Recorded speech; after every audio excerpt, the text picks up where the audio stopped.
Next in our saga series of videos are the soft close drawer devices.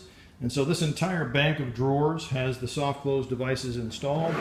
You'll see they pull out easily, and if you attempt to slam them, they pull themselves closed, and they all work as intended. But there are other drawers where these are not installed. So here, they're not installed. Here, they are installed. Sorry for the sunlight. Here, they're not installed.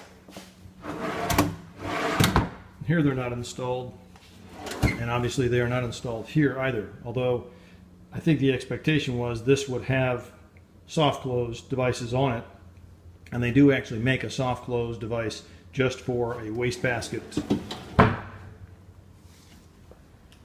So all in all, these drawers are not done yet. And I guess the question is, what's the time frame for them to be done?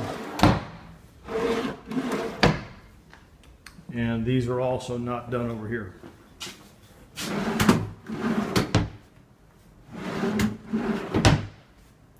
we need to get an update on the status of getting these fixed.